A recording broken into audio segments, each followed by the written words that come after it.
Exercise 4.2 question number second और first,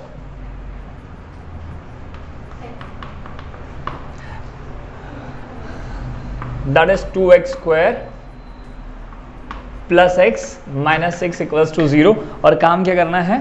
factorisation का, है ना। सो फैक्टराइजेशन में पहले हम लोगों ने आइडेंटिफाई कर लिया है किन दोनों का मल्टीप्लिकेशन करना है। पहला स्टेप क्या है? So the very first step was to arrange all the terms into the decreasing power of x। x की सबसे बड़ी पावर सबसे पहले, उससे छोटा पावर उसके बाद, और कांस्टेंट वैल्यू उसके बाद। तो क्या ये प्रॉपरली अरेंज्ड है? तो हाँ सर, प्रॉपरली अरेंज्ड है। हमें क्या काम करना है अब इसके बाद? सेकेंड स्टेप इज कि एक्स स्क्वायर का कोफिशिएंट और कांस्टेंट वैल्यू का बिना साइन के आप आपस में मल्टीप्लाई कर लीजिए। तो क्या मिलेगा सर? एक्स स्क्वायर का कोफिशिएंट 2 है ना, और उसके बाद जो कांस्टेंट वैल्यू है बिना साइन के वो क्या है? 6, एंड यू विल गेट 12। ठीक, और ये जो 12 है इसके हमें क्या करना है? आप फैक्टर्स निकालने हैं। कितने फैक्टर्स चाहिए? 2। कौन कौन से हो सकते हैं? एक बार क्रॉस चेक करो फैक्टर्स। सर 12 के आप लिख सकते हैं 1 into 12, क्या ये फैक्टर्स हैं? है ना। 2 फैक्टर्स में आप इससे थोड़ा आगे जाएंगे तो क्या 2 into 6 लिख सकते हैं? हाँ, मगर अगर और थोड़ा आगे जाएं तो हम यहाँ पर इसे 3 into 4 भी लिख सकते हैं। प्लीज डू नॉट से कि इसे 12 into 1 भी लिख सकते हैं। That is one and the same thing, है ना। 2 into 6, 6 into 2 एक ही बात, 3 into 4 और 4 into 3 एक ही बात। इससे ज्यादा और कोई वेरिएशंस पॉसिबल है क्या? सर 2 फैक्टर्स की बात चल रही है, 3 की नहीं। और कोई इसके अलावा फैक्टर्स पॉसिबल है? तो एक चीज तो पहले आइडेंटिफाई हो गई कि 2 फैक्टर्स निकालने हैं, तो ये 3 तरीके हैं। मगर हमारे लिए कौन सा सूटेबल है? तो हमने देखा था कि ये जो x का कोफिशिएंट है आपका वो कितना है? 1। हमें ऐसे फैक्टर्स चूज करना है जिनके इस साइन के कारण, सब्ट्रैक्शन के कारण कितना आना चाहिए हमारे पास? 1, है ना। तो ऐसे 2 फैक्टर्स जिनका सब्ट्रैक्शन -1 आ जाए, जिनका सब्ट्रैक्शन 1 आ जाए, और जिनका मल्टीप्लिकेशन भी क्या आ जाए? 12 आ जाए। ऐसी रिक्वायरमेंट सिर्फ कौन से 2 फैक्टर्स फुलफिल कर रहे हैं? 3 and 4।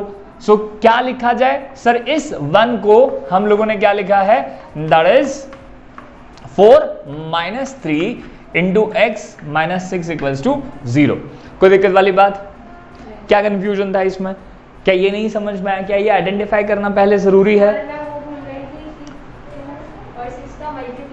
वेरी गुड, बहुत बढ़िया, है ना। तो अब कुछ बचा ही नहीं सही होने के लिए।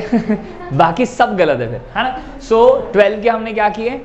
पहले आइडेंटिफाई कर लिए क्या क्या फैक्टर्स पॉसिबल हैं, उनमें से हमारी नीड को कौन फुलफिल करने वाला है वो वाले फैक्टर्स ले लिए। दैट्स इट, है कि नहीं। तो यहां पर वी हैव रिटन 1। किस तरह से लिखना है? सर 4 - 3। सर 4 - 3 ही क्यों लिखना है? क्योंकि उनका ही सब्ट्रैक्शन 1 भी हो जाएगा और इनका मल्टीप्लिकेशन क्या भी हो जाएगा? 12। इसके बाद ब्रैकेट ओपन करेंगे। So 2x square 4 into x 4x -3 into x that is -3x -6 equals to 0। फिर पेयरिंग का करने का काम, और फिर उसके बाद क्या करना है हमें? We need to take out the common. अब इसके लिए 2-3 बार हम डिस्कशन कर चुके हैं, एक बार और। Sir 2x square can be written as 2 into x into x, बोलो। 4 into x can also be written 2 into 2 into x। अब इन दोनों में कौन कौन सी चीजें दोनों में है? कॉमन है। तो सर एक 2 दोनों में है, एक x दोनों में है, तो 2x दोनों में से क्या निकाला जा सकता है? कॉमन निकाला जा सकता है। और जो कब कॉमन निकाल लिया है तो बच क्या जाएगा? वो कैसे आइडेंटिफाई करते हैं? तो सर पहले वाले टर्म को जो कॉमन निकाला है उससे डिवाइड करिए। तो 2 into x into x को आप 2x से डिवाइड करेंगे तो क्या बचेगा? सर एक x बचेगा, वो अंदर लिख लीजिए। फिर वापस से 2 into 2 into x को वापस से जो कॉमन निकाला है उससे डिवाइड करिए। 2 और x कैंसिल हो जाएगा और सिर्फ क्या बचेगा? 2। सो ये जो पूरा एक्सप्रेशन है, ये कैसा लिखा जा सकता है? 2x कॉमन लेकर bracket of x plus 2। So 2x bracket of x plus 2, है ना। फिर उसके बाद वाला जो एक्सप्रेशन है नेक्स्ट -3 into x और माइनस का 6।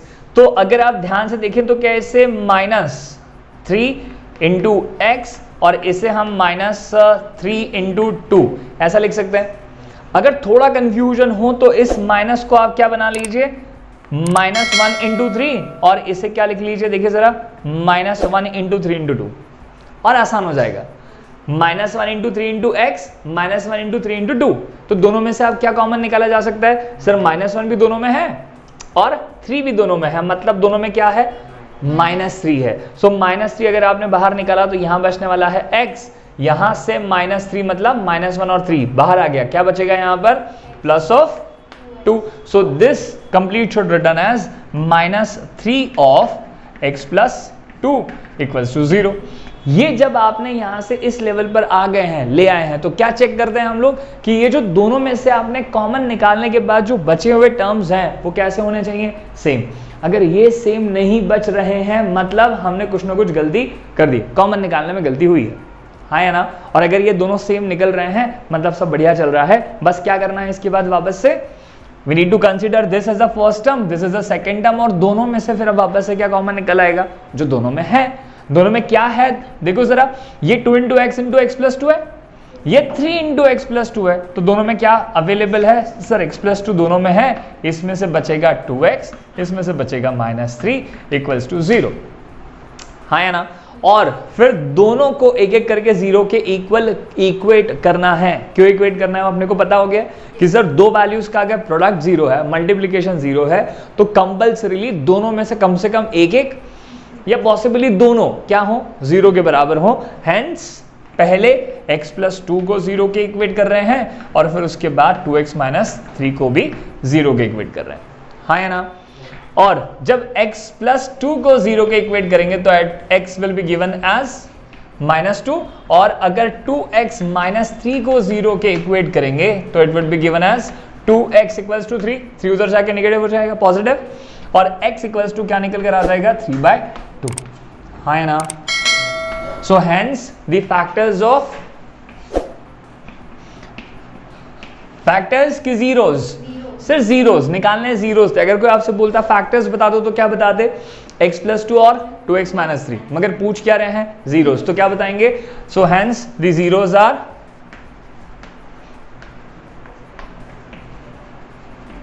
आर क्या है? सर एक -2 है, -2 और दूसरा 3/2। चलें लिखे आगे बढ़े, अगर नहीं हुआ है तो